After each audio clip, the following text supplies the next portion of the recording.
이사야 40장 31절입니다. 여러분 카드 혹은 성경을 펴셔서 지금 어두워서 잘 안 보이시면 핸드폰을 활용하시든 하셔서 이사야서 40장 31절 우리 같이 한번 확인해 보도록 하겠습니다. 이사야서 40장 31절 시작. 오직 여호와를 앙망하는 자는 새 힘을 얻으리니 독수리가 날개치며 올라감 같을 것이요 다른 박질하여도 곤비하지 아니하겠고 걸어가도 피곤하지 아니하리로다.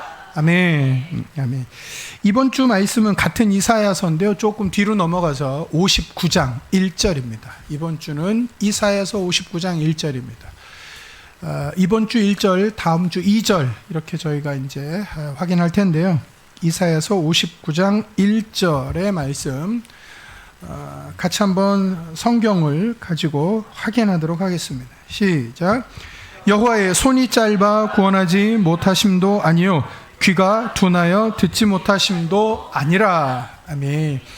이번 주 말씀을 암송 카드에다가 한번 옮겨 적도록 하겠습니다. 1절, 2절이 이제 세트로 되어 있는 겁니다. 한 문장으로.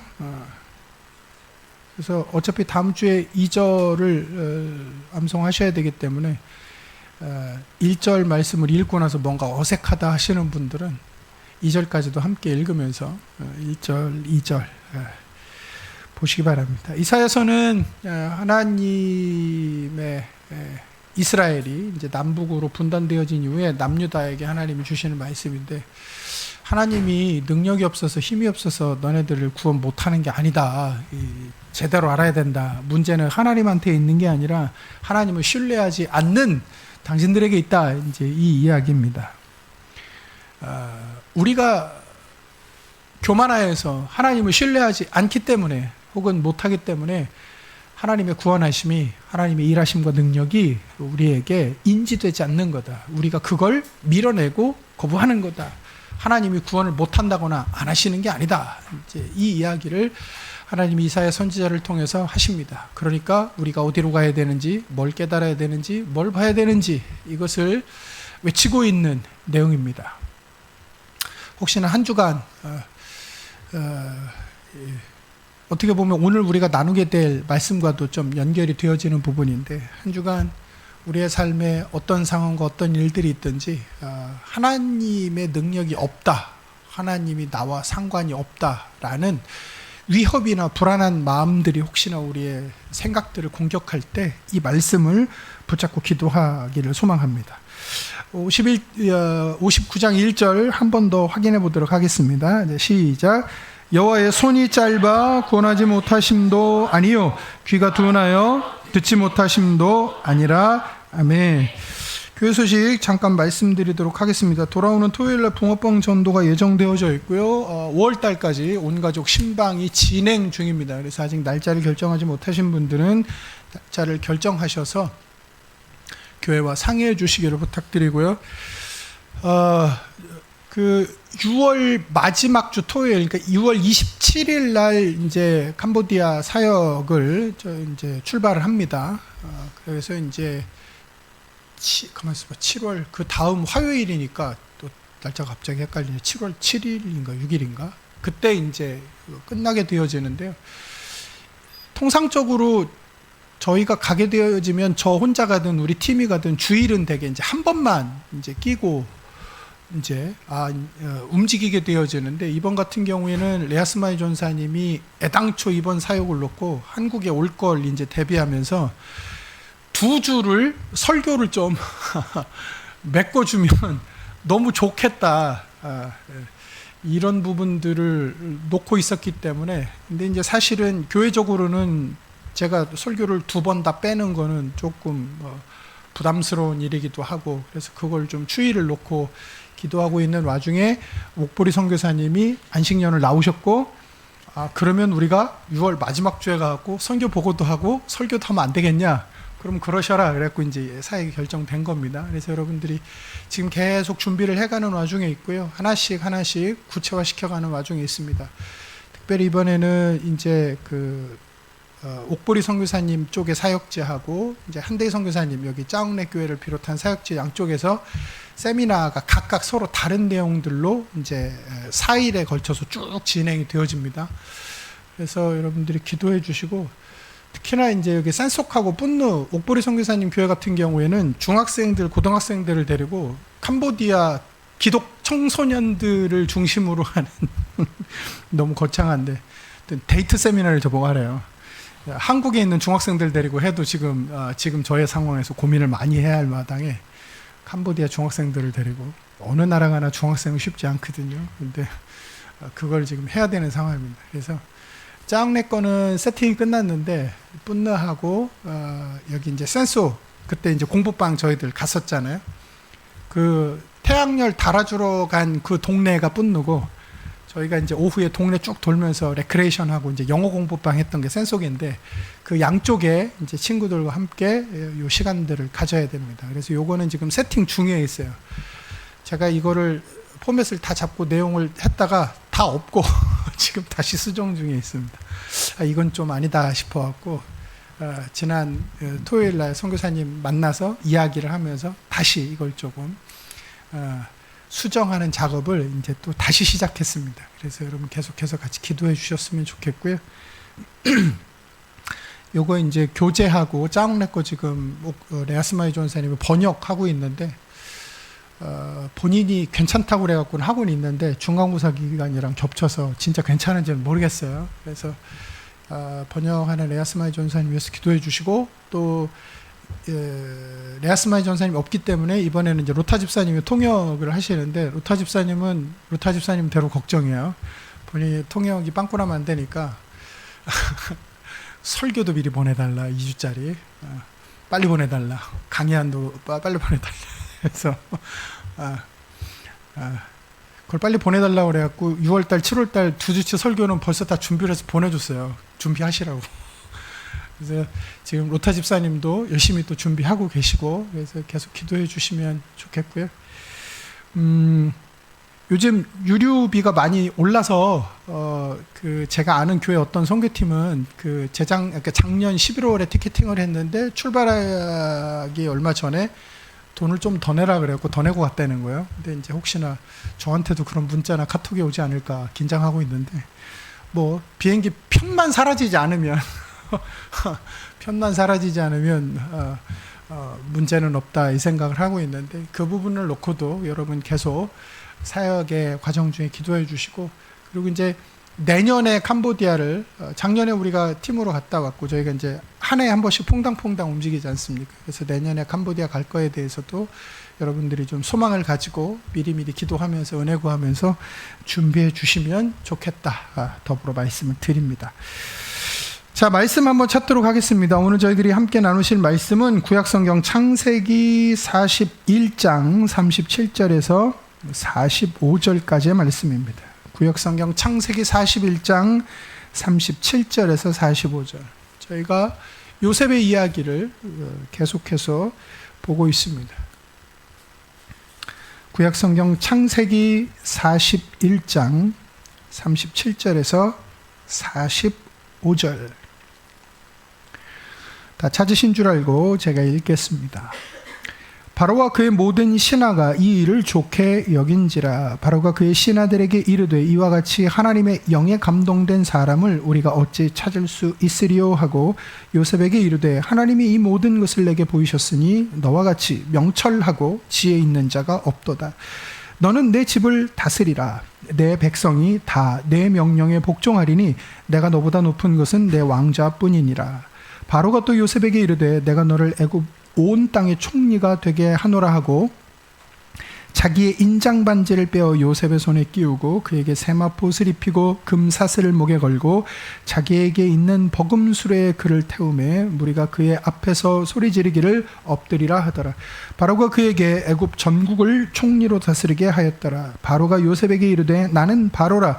애굽 온 땅에서 내 허락이 없이는 수족을 놀릴 자가 없으리라 하고 그가 요셉의 이름을 사브낫 바네아라 하고 또 온의 제사장 보디베라의 딸 아스낫을 그에게 주어 아내로 삼게 하니라. 요셉이 나가 애굽 온 땅을 순찰하니라. 아멘. 잠깐 기도하겠습니다. 살아계신 아버지, 오늘 우리가 예배 자리에 함께 있게 하시니 감사합니다. 또 말씀 앞에 서게 하시니 감사합니다. 오늘 이 시간 우리가 말씀을 온전히 듣는, 깨닫는 그 은혜를 누리게 하여 주옵소서. 전달하는 사람이나 듣는 사람이나 말씀 가운데 온전히 거하게 하여 주옵소서. 예수님의 이름으로 기도하였습니다. 아멘. 혹시 스콧 해리슨이라는 미국 사람의 이름을 들어보신 적이 있는지 모르겠습니다. 뉴욕에 살고 있는 청년이었고요.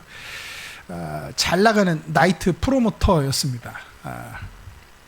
한 달에 수천 달러를 벌었고 명품도 있고 뭐 나이트 관련해서 이제 프로모터 일하다 보니까 파티의 연속인 삶을 살았습니다.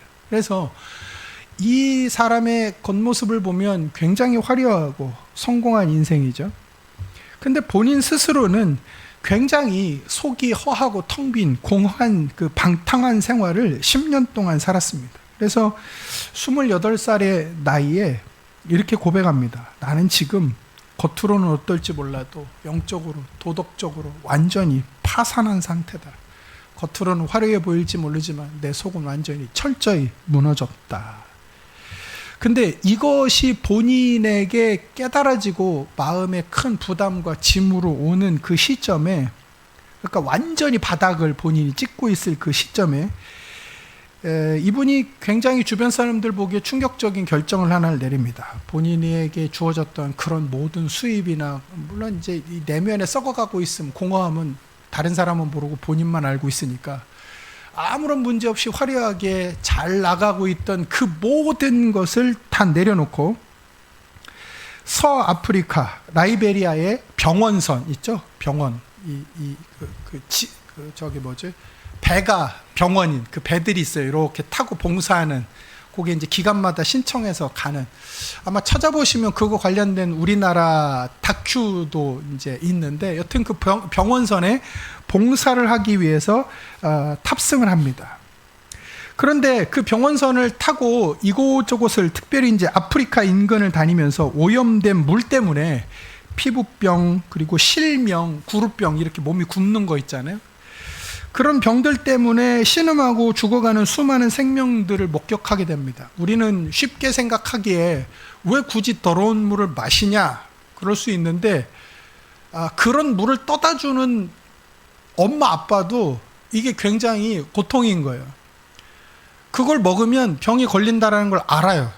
하지만 그 물조차도 안 마시면 죽어요. 그래서 어쩔 수 없이 그런 그 그런 물을 마실 수밖에 없는 상황인 거죠. 그런데 그러한 현실을 직면하면서 이 스콧 해리슨이라는 사람이, 야, 내가 앞으로 내 삶을 헌신해야 할 일이 이거다.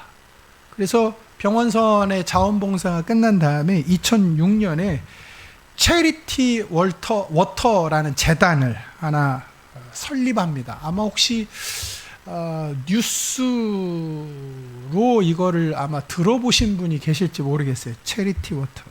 깨끗한 물을 마시지 못하는 전 세계의 사람들에게 식수를 공급하자는 취지로 설립되어진 비영리 단체입니다. 그래서 2006년에 이 단체가 설립이 되었고 18년 동안 29개국 7,900만 명 이상에게 물을 공급하고 있고, 그리고 지금까지 누적된 모금액이 9억 달러, 그러니까 아마 1조 한 3천억, 4천억. 그래서 그런 이상의 9억 달러 이상의 모금을 하는, 그래서 많은 사람에게 그런 깨끗한 물을 제공하는 세계적인 인도주의 단체가 됩니다. 근데 이 스콧 해리슨이라는 사람의 인생이 굉장히 반전이잖아요. 잘 나가는 뉴욕의 그 나이트 프로모터였다가 그다음에 비영리 단체를 이끄는 수장이 된다는 게, 이게 완전히 전혀 다른 이미지에 전혀 다른 그림이지 않습니까? 극적인 반전이죠. 그야말로 인생의 역전이죠. 근데 성경은 이러한 모습을 단순히 반전이나 인생 역전이다, 기적이다 라고 부르지 않고, 성경은 그러한 삶의 변화를 하나님 주권의 섭리라고 부릅니다. 여러분, 우리가 지금 오늘 읽은 그리고 이번 주까지 계속 살펴보고 있는 요셉의 얘기도 마찬가지입니다. 성경학자들이 연구한 자료들을 놓고 보면 요셉은 인생의 황금기라고 생각할 수 있는 17세 혹은 15세부터 30세까지 대략 13년을 노예와 죄수라는 신분으로 보냅니다. 요셉의 삶은 누가 봐도 실패한 모습으로 보입니다. 그렇다면 요셉의 삶은 정말로 어떤 시각에서 누가 봐도 실패했다고 밖에는 말할 수 없는 삶이었는가? 정말 그런가? 오늘 저희는 지난주에 이어서 알 수 없는 고난과 어려움의 시기에 하나님의 사람들이 가져야 할 올바른 태도, 올바른 가치에 대해서 계속 생각해 보려고 합니다. 특히 이 질문에 대해서 한번 생각해 보려고 해요. 하나님의 자녀로 살아간다는 건 어떤 모습일까? 고난이 없어지는 걸까? 아니면 고난 속에서도 어떠한 태도와 가치를 유지하는 걸까? 말씀을 나누기 전 여러분의 머릿속에 떠오르는 답이 뭔지가 궁금합니다. 무언가 생각되셨다면, 무언가 떠올랐다면, 그렇다면 내가 떠올린 이 답 혹은 결론은 성경적일까? 성경에서는 이 질문에 대해서 과연 뭐라고 답해주고 있을까? 첫 번째로 이 질문에 대해서 성경은 이렇게 얘기를 합니다. 고난의 해결보다 하나님과의 동행이 우선이다라고 말씀합니다. 여러분, 오늘 우리가 본문을 보면서 먼저 좀 살펴보고자 하는 것은 요셉이 어떠한 삶의 태도를 가지고 있었는가입니다. 오늘 본문 38절을 보면 성경에는 이제 우리가 이제 익숙한 표현으로 바로라고 하지만 이제 우리가 알고 있는 단어는 파라오입니다. 이제 파라오를 바로라고 써놓은 거예요. 그래서 저 어렸을 때도 이제 바로왕 그러니까 저는 어렸을 때는 이 바로가 사람 이름인 줄 알았는데 사람 이름이 아니라요. 파라오를 칭하는 겁니다. 그러니까 바로왕 그러면 왕 이렇게 부르는 거예요. 역전압 이런 거나 비슷한 건데, 그러니까 이제 황제를 칭하는 이집트식의 표현 파라오. 이때 당시에 파라오가 요셉을 보면서 이렇게 얘기를 합니다. 바로가 그의 신하들에게 이르되 이와 같이 하나님의 영에 감동된 사람을 우리가 어찌 찾을 수 있으리요? 하나님 영에 감동이 된 사람. 하나님의 영에 감동되었다라는 고백을 하나님을 아는 다른 누군가가 이야기하는 게 아니라 이집트의 파라오가 이야기하고 있습니다.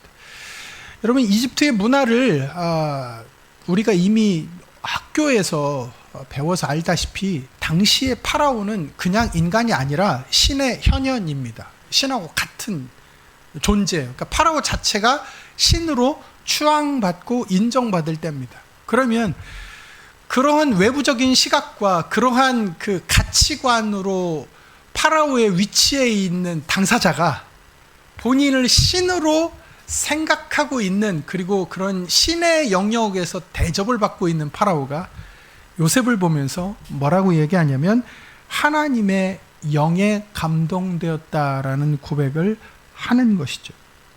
요셉이 스스로 나는 신앙이 좋습니다, 하나님이 나와 함께 하십니다, 확인해 보실래요? 이렇게 얘기한 게 아닙니다. 요셉의 삶을 곁에서 지켜봤다라는 표현이 무색할 정도로 지금 요셉하고 파라오는 요 순간 만난 거예요.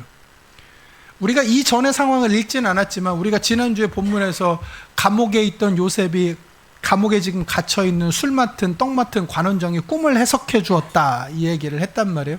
그러고 나서 그 중에 떡 맡은 관원장은 꿈 해석대로 처형됐어요. 근데 술 맡은 관원장은 요셉이 꿈 해석해 주는 대로 복직됐어요. 그 뒤로 2, 3년 동안 요셉을 잊어먹고 있었는데 파라오가 꿈을 꿉니다. 근데 파라오가 아무리 사람들을, 전문가들을 데려다가 이 꿈을 해석해봐라 해도 꿈을 풀이할 수 있는 사람이 없는 거예요. 그때 술 맡은 관원장이 요셉을 생각해나고 요셉을 첨거합니다. 파라오가 요셉을 불러오라고 얘기합니다. 요셉이 파라오의 꿈을 듣고 해석해 줍니다.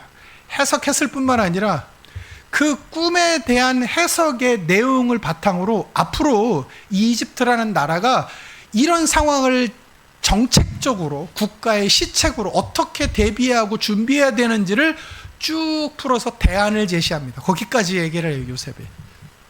7년의 대풍년, 그리고 직후로 이어질 7년의 대흉년의 기간, 총 14년의 이 기간을, 이게 반드시 하나님의 뜻 가운데 이루어질 텐데 이 기간을 어떻게 대비하고 준비해야 되는지를 쭉 풀어서 얘기합니다. 그 얘기를 들은 다음에 파라오의 반응이에요. 파라오가 요셉을 애굽의 노예로 팔려온 그 17세 때부터 지금 30세 될 때까지 꾸준히 지켜본 게 아닙니다. 지금 만나서 요 시간이 뭐 짧으면 한 10 몇 분일지 아니면 한두 시간일지 알 수는 없지만 요 단편적인 모습만 보고도 파라오는 요셉을 향해서 얘기하고 있는 거예요. 하나님의 영에 감동되었다. 이게 요셉을 지켜본 파라오의 고백입니다. 그리고 하나님의 영, 루하으라는 히브리어입니다. 바람, 호흡, 영으로 해석되어지는 단어인데 직역하면 하나님의 호흡이 요셉 안에 있다 이거예요. 하나님과 동행하고 있다는 것이죠. 요셉은 감옥에서 언제 나갈 수 있을까? 이것만 생각하고 살았던 게 아닙니다. 그는 그 어두운 감옥에서도 하나님과 함께 하는 데 집중했습니다. 하나님의 임재가 요셉의 삶에 함께 하는 것, 하나님과 동행하는 일에 최우선의 과제를 두고 요셉은 삽니다. 여러분 한번 생각해 보셨으면 좋겠어요. 바로가 요셉을 처음 만났을 때 요셉은 죄수였죠. 그것도 여주인을 성추행, 강간하려 했다라는 죄목을 가지고, 물론 미수이긴 하지만 그것도 누명을 쓴 거긴 하지만 여튼 겉으로 드러난 죄목은 강간 미수잖아요. 더더군다나 그 대상이 집의 여주인이었단 말이에요. 근데 그런 죄목을 가지고 지금 감옥에 갇혀 있는 죄수였죠. 물론 왕 앞에 나갈 때 그 허름하고 꾀죄죄한 모습으로 나가지는 않았겠죠. 뭔가 뭐 씻기도 하고 준비도 하고 닦을 거 닦고 갈아입힐 거 입히고 그러고 왕 앞에 나갔겠죠.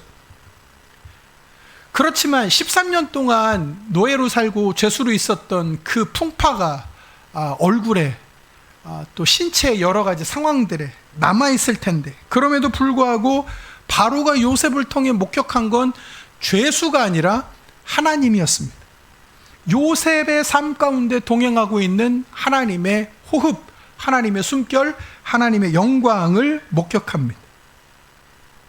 여러분, 제가 이걸 이렇게 얘기하고 있는 게 목사이기 때문에 성경을 억지 춘향으로 풀어내고 있는 게 아닙니다. 요셉은 정말로 본인의 삶의 가치와 상황을 그 하나님과 동행해야 한다라는 것에 초점을 두고 살았고, 요셉 스스로 자신의 삶을 바라보고 자신의 삶을 평가할 때도 관점이 그랬습니다. 요셉이 어떤 눈으로 자신의 삶을 바라봤는지 그것들을 단편적으로 아주 잘 보여주는 요셉 스스로의 고백이 있어요. 이건 나중에 흉년 기간에 형제들이 야 이집트 가니까 곡식이 있다더라, 거기 가서 곡식을 좀 사와야지 라고 왔을 때 요셉하고 맞닥뜨리고 나서, 형들은 처음에 요셉인지 몰라봤죠. 근데 나중에 요셉이 형들에게 정체를 공개한 이후에 형들과의 관계와 대화 중에 요셉이 뭐라고 얘기하냐, 이렇게 얘기해요. 당신들은 나를 해하려 하였으나 하나님은 그것을 선으로 받고사 오늘과 같이 많은 백성의 생명을 구원하게 하시려 하셨나니, 요셉이 얘기하는 거예요. 여러분 이 고백을 잘 보세요. 요셉은 형들 때문에 본인의 인생에 있었던 큰 상처와 사건을, 여러분 형들이 요셉에게 저지른 건 사고가 아니잖아요. 사건이잖아요. 의도적으로 계획하고 밀어붙인 사건이란 말이에요. 사고가 아니라. 요셉은 그 상처를 부인하거나 애써 모른 척하거나 덮고 넘어가지 않습니다. 당신들은 나를 해하려 했다라는 걸 분명히 인지하고 그거를 객관적으로 받아들입니다. 하지만 그게 중요한 게 아니라 그건 하나님이 미리 준비하고 미리 계획하셔서 나를 이러한 목적과 상황에 쓰시려고 준비한 과정이었다, 이렇게 얘기하는 거예요. 요셉이 자신의 삶을 평가하는 시각은 이거예요. 나는 형들에게 팔려간 피해자의 삶을 살았다. 내 삶은 그렇게 기구하고 그렇게 험악했다. 그야말로 산전수전, 공중전, 우주전까지 겪었다. 이게 요셉이 자신의 삶을 바라보는 평가나 시각이 아니라는 말이에요. 요셉이 자신의 삶을 바라보는 시각은 뭐냐면 하나님이 수많은 생명을 구원하고 살리기 위해 미리 훈련시키고 준비하신 삶이다. 이게 요셉이 자신의 삶을 평가하는 시각이었단 말이에요. 그렇기 때문에 형들 때문에 그렇게 억울하게 당한 피해, 그리고 억울하게 누명을 쓰고 심지어 감옥의 죄수로까지 이 밑바닥까지 최저점까지 찍고 있는 그러한 상황이었지만, 그럼에도 불구하고 요셉이 자신의 삶을 바라보는 시각은 기구하고 억울하고 형편없는 삶이었다. 나는 피해자다. 이게 아니라 하나님이 생명을 살리기 위해 훈련시키고 준비시키신 삶이다. 이게 요셉이 자신의 삶을 평가하는 시각이었습니다. 요셉의 해석학이죠. 여러분, 우리의 인생의 가치는 고난이 있느냐 없느냐 이걸로 결정되는 게 아닙니다. 단순히 생각하면 고난이 있는 것보단 없는 게 좋죠. 그 양심상 아예 없을 수는 없지만 쉬워야죠. 나한테 이해가 돼야 되고. 여러분, 예수를 믿었다, 하나님의 말씀 따라 믿음대로 산다, 그래서 고난이 아예 없어지냐? 아니요. 성경은 오히려 말씀 따라 살기 때문에 내가 신경 쓰지 않았던 고난과 걱정과 어려움이 말씀에 순종했기 때문에, 혹은 순종하고 있기 때문에 생길 수도 있다라고 얘기합니다. 아니, 생길 수도 있다가 아니라 예수를 따르는 삶은 필연적으로 세상의 도전과 사단의 시험에 직면한다라고 아예 이야기를 합니다. 여러분, 성경의 가치관으로 볼 때 우리의 인생이 고난이 있느냐 없느냐로 결정되는 게 아니라 그 고난을 하나님의 주권 안에서 어떻게 해석하며 하나님과 동행하고 있느냐 아니냐로 결정되는 겁니다. 요셉에게 가장 중요한 우선순위는 총리가 되는 게 아니었습니다. 내가 이집트에 어찌되었든 외국인 근로자로 이렇게 억울하게 나와서 바닥까지 떨어졌지만 내가 여튼 정계에 진출해서 내가 대박을 쳐버리라. 이게 요셉의 가치이고 꿈이고 목표였냐? 아닙니다. 요셉이 계속 신경 쓴 건 하나님과 동행하는 거였습니다. 여러분, 고난이 우리를 정의하는 게 아니라 하나님과의 동행함이 우리를 정의합니다.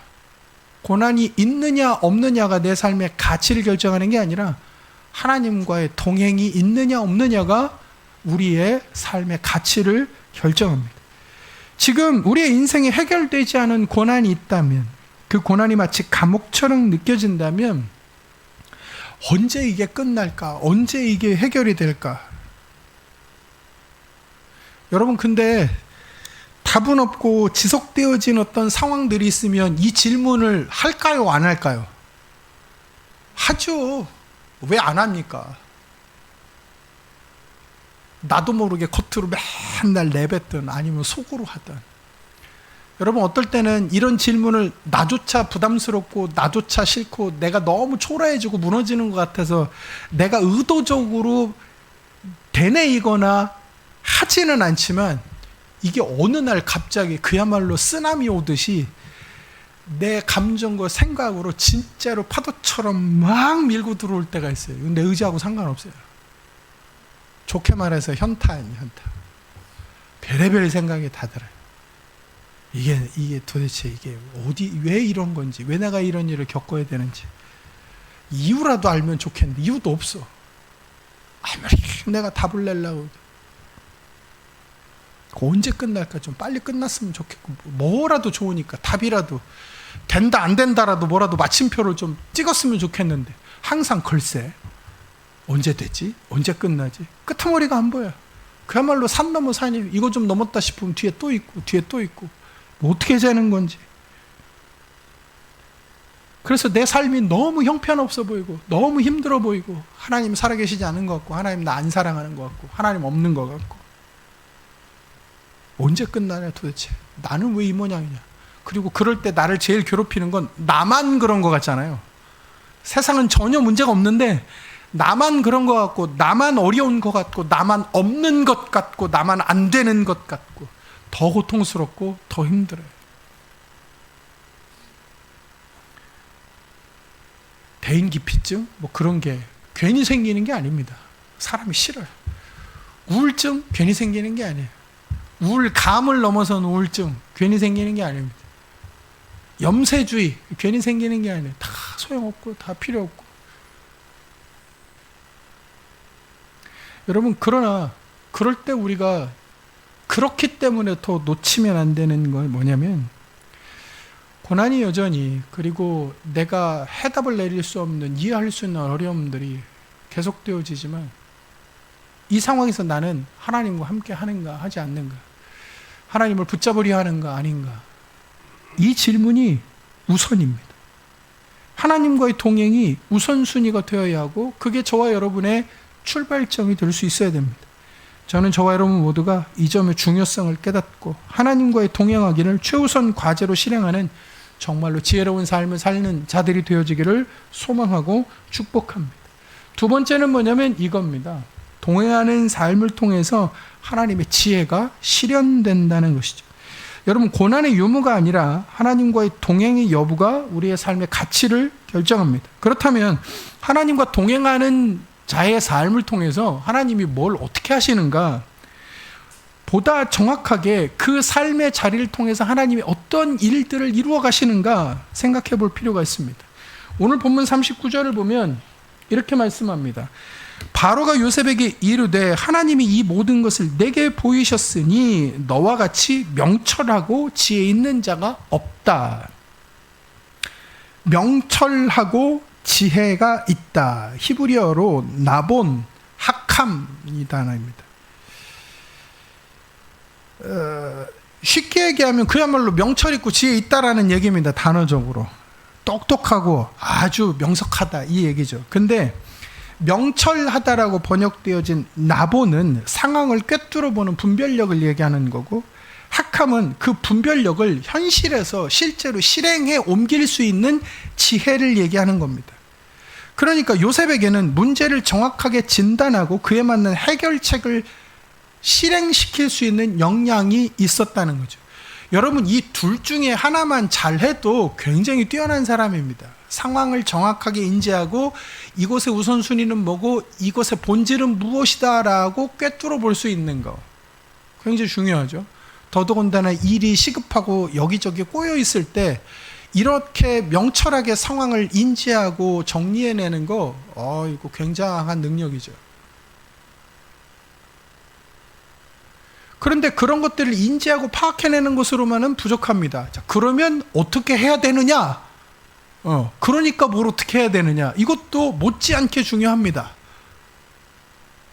자, 그렇다면 우리가 가진 게 이거고 우리가 할 수 있는 게 이건데, 그럼 그런 상황에서 우리가 가진 자원들을 가지고 어떻게 이걸 해결해 나갈 수 있냐? 구체적인 방법론, 실천력, 행정력. 그래서 여러분, 일을 할 때 혼자한테만 일을 맡기는 게 아니죠. 같이 모여서 상의하고 같이 모여서 일을 하는 거잖아요. 누구 하나만 모든 걸 다 갖고 있는 건 아니기 때문에. 근데 요셉은 이 두 개가 다 있었어요. 문제의 본질을 꿰뚫어보고 그것들을 지금 현재 있는 자원들과 역량들을 활용해서 헤쳐나갈 수 있는 실행력과 행정력, 그걸 요셉은 다 가지고 있었습니다. 그래서 파라오가 요셉의 그 꿈을 해석해 나가는 그 결과물과 그 다음에 그 결과물을 바탕으로 제시하는 대안들의 내용을 들으면서 감탄하고 있고, 그 내용들이 요셉 너한테 나온 게 아니라 하나님이 함께 하심으로 이루어진 결과물이라고 고백하는 것도 이러한 이유 때문입니다. 여러분, 방금 제가 말씀드렸지만 요셉의 이러한 뛰어난 역량, 지혜, 명철 어디서 오는 겁니까? 그가 이런 거 배우려고 이집트의 정계에 진출해서 대박을 한번 쳐보려고 열심히 공부한 결과입니까? 심지어 요셉은 감옥에 갇혀서 죄수의 신분임에도 간수장한테 인정을 받아서 간수장이 요셉한테 감옥의 일을 다 맡겨요. 사무 보는 일을. 간수장이 죄수를 인정해요. 야, 넌 죄인으로 여기 들어왔지만 내가 봐도 넌 억울하게 여기 잘못 갇힌 것 같다. 너 진짜 믿을 만한 애다. 다 맡겨요. 그래서 시간이 좀 많이 남으니까 틈틈이 공부한 건가요?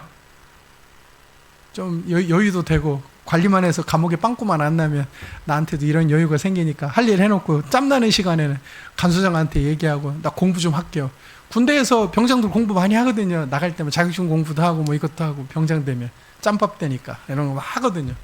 연등이라 그래갖고 밤늦게 불도 켜주고 공부하라고 시간도 주고 한단 말이에요. 지금은 어떤지 모르겠습니다만. 그럼 요셉이 그렇게 한 거냐? 아닙니다. 그런 거 아니에요. 요셉의 이러한 지혜와 지식은 하나님과 동행한 결과이며, 하나님이 그를 보디발의 집에서 총무로 훈련시키고 감옥에서 죄수로 훈련하여지는 그 모든 기간에 체득되고 연습된 거예요. 심지어 감옥에서 꿈을 해석하는 훈련도 이미 한번 거친 적이 있어요. 바로가 꾼 꿈은 앞서도 말씀드렸지만 7년의 대풍년과 연속해서 이어지는 7년의 대흉년을 예고하는 꿈입니다. 그리고 요셉은 파라오에게 분명하게 얘기해요. 이 꿈이 2번 반복된 건 하나님이 반드시 그렇게 하신다는 얘기다. 그러니까 7년의 대풍년 동안 곡식을 잘 비축하고 7년의 대흉년의 기간에 이 비축된 걸 가지고 쓰면 되겠다라는 이야기를 합니다. 단순한 경제 전략이 아니라 하나님의 통치 방식, 쉽게 얘기하면 공의로운 비축, 자비로운 분배라는 방식을 애굽이라는 이집트라는 거대 제국 안에서 실현하고 제시하고 있는 거죠. 물론 그러면 이 당시에 이런 공적 비축이라는 개념과 제도가 이때 당시 문화에 이집트라는 이 시스템 안에 없었냐? 있었습니다. 공적 비축이라는 개념이 이집트의 법체 시스템 안에 존재하고 있었어요. 하지만 이 당시의 공적 비축은 단기간에 준비하는 게 대부분이고, 그리고 과거의 경험이나 현재의 수확량을 기준으로 움직이는 거예요. 앞으로 일어나지 않을 사건에 대한, 그것도 장기간을 대비하는 게 아니라 단기간이고 현재 뭔가 상태가 있어야지 그걸 기준으로 움직이는 거였지, 아직 일어나지도 않은, 일어나 봐야 확인되어지는 그 미래적인 어떤 상황을 가지고, 그것도 14년이라는 장기적인 플랜을 가지고 이루어진 적은 없어요. 더더군다나 이때 당시 공적 비축의 주된 목적은 뭐였냐면 왕권 유지나 관료체제 유지를 위해서 이런 공적 비축 시스템이 작동되었지, 무언가 백성을 살리고 대의를 위해서, 분배를 위해서 미리 축적하는 그런 개념, 그러한 시스템에서의 공적 비축의 작동은 없었을 때입니다. 하지만 하나님은 요셉을 통해서 이러한 하나님 나라의 개념, 의로운 공적 비축과 자비로운 분배라는 개념을 하나님의 사람인 요셉을 통해서 실천하고, 심지어 그게 지금 벌어지고 있는 사건이 아니라 꿈을 근거로 실행되어지게 했습니다. 그것도 목적이 어디 있냐? 왕권 과거나 관료 체제 유지에 있었던 게 아니라 백성들의 생명을 살리기 위해서. 그래서 이 창세기에 나온 기록들 보면 이집트 사람만 산 게 아니라 주변에 수많은 부족과 나라의 사람들이 이집트에 와서 곡식을 사고 가요. 그래서 살아요. 여러분, 그렇게 해서 요셉의 한 사람 때문에 그 7년의 극심한 대흉년의 기간에 누구도 살아남습니까? 요셉의 형들도 살아요. 자기를 인신매매해서 팔아버렸던, 죽이려고 했던 그 형제들도 요셉 때문에 살아요. 하나님은 요셉이라는 한 사람을 통로로 삼아서 당시 알려진 세계의 중심, 애굽의 하나님 나라의 원리를 이식하십니다. 그리고 그 결과로 이스라엘의 가족, 주변 열방의 생명이 보존됩니다. 하나님의 큰 그림이 요셉의 삶을 통해 완성되는 거죠. 여러분, 중요한 건 이겁니다. 하나님과의 동행하는 삶은 필연적으로 하나님의 지혜와 성품을 세상에 드러내게 됩니다. 내가 드러내려고 일부러 하는 게 아니라 말씀 따라 믿음대로 하나님과 동행하는 삶이 결과적으로 필연적으로 이런 것들을 내보내는 거예요.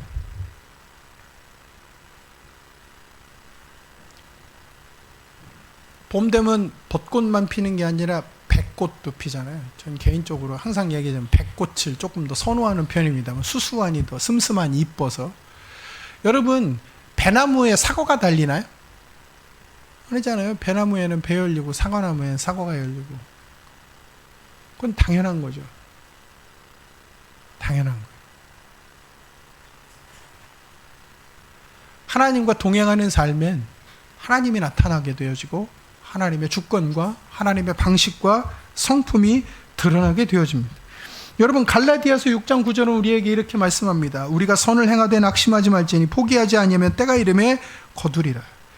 여러분, 지금 우리가 서 있는 삶의 자리가 감옥처럼 느껴지고 내가 원하지 않는 직장이나 내가 선택하지 않은 환경, 내 의지와 주장과 상관없이 내가 어떤 상황으로, 어떤 환경으로, 어떤 관계망으로, 어떤 사건으로 내몰려가고 있는 듯 보여서 두렵습니까? 낙담이 되나요? 실망이 되나요? 왜 나는 왜 자꾸 이런 일을 겪어야지? 난 좀 이런 것 좀 피해갔으면 좋겠는데, 안 했으면 좋겠는데, 없었으면 좋겠는데. 그런데 자꾸 어떤 속으로 내몰려가는 것 같고, 난 도망치고 싶지만 결국 내 눈앞에 그 사람이, 그 상황이, 그 조건이 맞닥뜨려져 있고, 그래서 두렵고 답답하고 힘드신가요? 여러분, 그렇다 하더라도 하나님과 동행을 절대로 포기하시면 안 됩니다. 그게 중요합니다. 우리가 그 자리에서 하나님과 함께 걸을 때 하나님은 우리의 삶을 통해서 하나님의 성품을, 하나님의 지혜를 이 땅 가운데 실천하시고 증명해내십니다. 하나님이 여러분의 삶을 사용하십니다. 저는 저와 여러분 모두가 우리의 삶을 통해 역사하시는 하나님, 우리의 동행하시는 그 하나님의 일하심을 신뢰하며 매일의 삶을 살아내는 자들이 되어지기를 소명합니다. 우리와 동행하시는 하나님이 우리의 삶을 사용해 주실 줄 믿습니다. 우리 마지막으로 살펴볼 건 이겁니다. 굉장히 중요한 건데, 신분의 변화는 성공이 아니라 사명 완수를 위한 수단이라는 것이죠. 이게 부수적인 내용이긴 합니다만 굉장히 중요한 내용입니다. 우리는 주로 요셉이 인생 역전을 했다라는 포인트로 이 설교를 살펴볼 때가 있습니다. 저 무지하게 그 설교 많이 들었습니다. 그리고 저도 천안침례교회 중등부, 고등부, 대학 청년부 담당할 때 그런 얘기 참 많이 했어요. 요셉을 봐라. 우리 꿈꿔야 되지 않겠냐. 야, 요셉 봐라. 여러분 중에 소위 말하는 그런 정치인이 되고 사장님이 되고 되지 말라는 법이 어디 있냐. 봐라. 기도하자. 뭐 이런 얘기 저도 많이 들었고 하기도 많이 했지만, 그게 나쁜 얘기는 아니지만 사실은 하나님이 요셉의 삶을 통해서 우리에게 보여주고자 하는 포인트를 약간 빗나간 얘기이면 틀림없어요.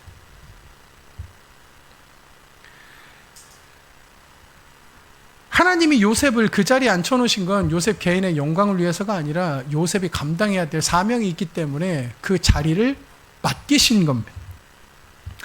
여러분, 역사적으로 그 당시의 애굽을 어떤 시대로 학자들이 평가하냐면 힉소스 왕조 시대로 추정합니다.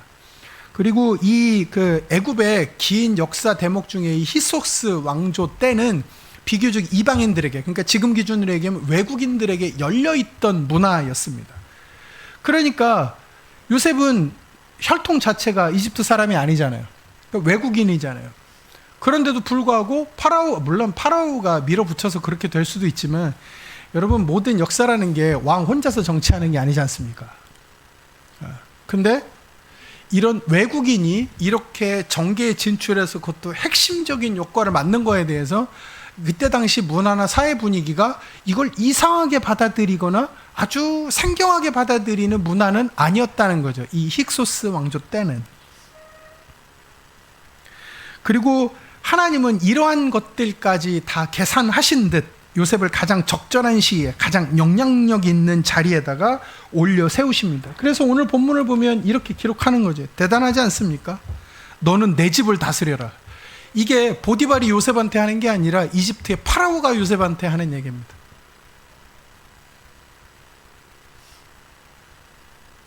그러면서 이 파라오의 얘기를 잘 보십시오. 나는 너보다 높음이 보좌뿐이니라. 이게 뭔 얘기예요?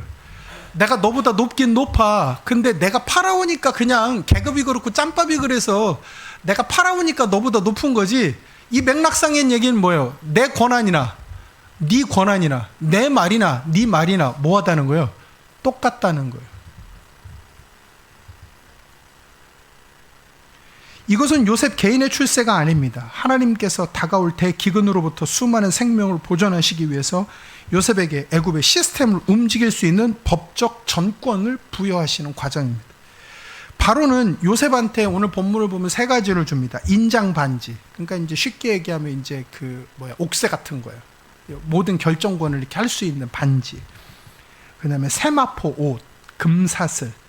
고대 근동에서 인장 반지는 왕의 권위를 법적 문서에 도장을 찍을 수 있는 그 장치입니다. 법적 권한을 요셉한테 줍니다.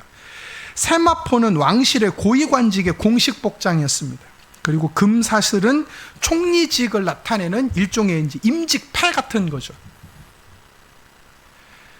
오늘 본문에 등장하는 이러한 파라오가 요셉에 준 거는 단지 고급 장신구나 허영에 대한 부분이 아니라 권한과 권위에 대한 것들이죠.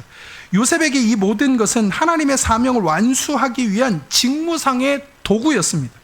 요셉에게 총리라는 신분의 변화는 목적이 아니라 수단인 거죠. 요셉은 하나님께서 자신에게 권력을 주신 게 아니라 하나님의 사명을 감당하고 수행할 수 있는 권한을 주셨다는 것을 분명하게 알고 있었습니다. 여러분, 우리도 이걸 분명하게 깨달을 필요가 있습니다. 하나님이 허락하시는 지위와 역할은 개인의 영광을 위한 목적이 아니라 생명을 살리는 수단입니다. 하나님이 우리에게 무슨 역할을 어떻게 맡겨주시든 간에 그건 권력이 아니라 사명 감당을 위한 권한입니다. 권력과 권한은 결과적으로 볼 때 똑같아 보일 수 있지만 그것을 인식하는, 사용하는 개인이 그것을 권력으로 쓸 거냐, 권한으로 받아들이고 쓸 거냐는 큰 차이가 있습니다. 여러분, 지금 우리에게 주어진 직분, 직업, 사회적인 역할, 그걸 어떤 시각으로 바라보고 계시나요? 그것이 개인의 영광과 성광을 증명하는 훈장입니까? 아니면 하나님의 사명을 이루기 위해 하나님께서 나에게 주신 도구입니까? 성경은 요셉의 삶의 모습을 통해서 우리에게 분명히 가르칩니다. 하나님과 동행하는 자는 자신의 위치와 자원을 사명의 도구로 사용합니다. 권력이 아니라 권한의 가치와 목적을 분명하게 하는 삶을 삽니다. 여러분, 성경이 요셉의 삶을 통해서 우리에게 보여주는 하나님 사람의 위대함은 강대국의 정계에 진출해서 그 꼭대기에 올라갔다라는 데 포인트가 있는 게 아닙니다.